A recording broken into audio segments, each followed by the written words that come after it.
আজি ডিব্ৰুগড়ৰ কাৰণে আৰু ডিব্ৰুগড় জিলাৰ কাৰণেও এখন ঐতিহাসিক দিন, উজনি অসমৰ কাৰণে এটা ঐতিহাসিক দিন যে বিধানসভাখন ডিব্ৰুগড়ত আজি ডিব্ৰুগড়লৈ উঠি আহিছে। যে অসমৰ দ্বিতীয় ৰাজধানী অসমৰ মাননীয় মুখ্যমন্ত্ৰীয়ে যেনেকৈ ঘোষণা কৰিছিলে, ঠিক তেনেকৈ আজি এই বিধানসভাৰ ভৱন আৰু বিধায়কৰ আৱাসিক গৃহৰ আজি শুভ উদ্বোধন হ'ব। এইটোৱে আটাইতকৈ ডাঙৰ significant for people of Dibrugarh.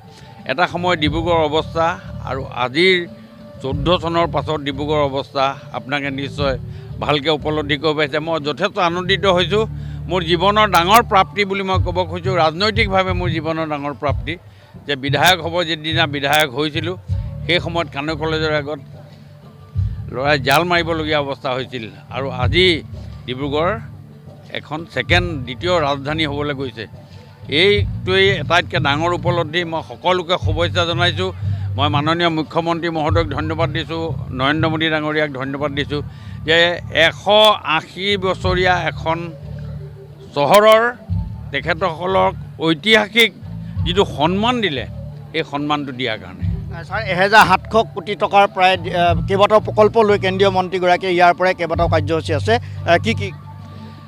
চাওক, এই গোটেই কাৰ্যসূচী লৈ পেলাই আপোনাৰ প্ৰথম হ'ব আপোনাৰ ৱাটাৰ ৰিচোৰ্চ ডিপাৰ্টমেণ্টৰ এটা NDRFত পানীৰ সংৰক্ষণৰ যিটো ব্যৱস্থা, ব্ৰহ্মপুত্ৰৰ যিটো পানী, তাকে এটা বিশেষভাৱে সংৰক্ষণ কৰাৰ এটা নতুন টেকন'লজি এটা ব্যৱস্থা কৰিছে। তাৰ কাৰণে 700 কোটি টকা। তাৰপাছত আমাৰ ইয়াত যিটো আছে প্ৰায় 200 কোটি টকাৰ আমাৰ আৱাসিক গৃহ বা সেইখিনিৰ পৰা 200 কোটি টকা। এনেকৈ কৰি প্ৰায় কেইবাটাও আৰু আমাৰ 284 কোটি টকাৰ আমাৰ ষ্টেডিয়াম যিটো আছিলে, ষ্টেডিয়ামটো আমাৰ আছিলে 5000 কেপাচিটিৰ আৰু এতিয়া সেইটো এক্সপাণ্ড কৰি 3500 35,000লৈ কৰাৰ ব্যৱস্থা কৰা হ'ল। সেই গোটেইখিনি মিলাই প্ৰায় 1000 কোটি টকাৰ ইয়াত প্ৰকল্পৰ আজি শিলান্যাস হ'ব বা আৰম্ভণি হ'ব।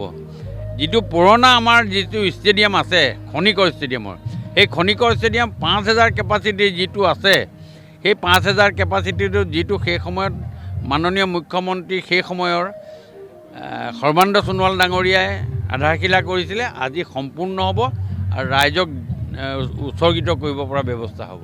হয়, সঁচা কথা, ডিব্ৰুগড়ৰ মেয়ৰ হিচাপে আমি সঁচাকৈ গৰ্ব অনুভৱ কৰিছোঁ। আজি আমাৰ কেন্দ্ৰীয় গৃহমন্ত্ৰী অমিত শ্বাহ ডাঙৰীয়া এতিয়া আধাৰশিলা ৰাখিব, আমাৰ ছেক্ৰেটাৰিয়েটৰ বিধানসভাৰ ৰাখিব আৰু ষ্টেডিয়ামখন যিখন 35,000 অসমৰ ভিতৰত আটাইতকৈ ডাঙৰ ষ্টেডিয়াম হ'ব, এইখন ষ্টেডিয়াম তাৰো ইনাগুৰেশ্যন কৰিব। আৰু সকলোকে মই ইয়াত আহিবলৈ অনুৰোধ কৰিছোঁ আৰু ডিব্ৰুগড়বাসী হিচাপে মই সঁচাকৈ গৰ্ব অনুভৱ কৰিছোঁ।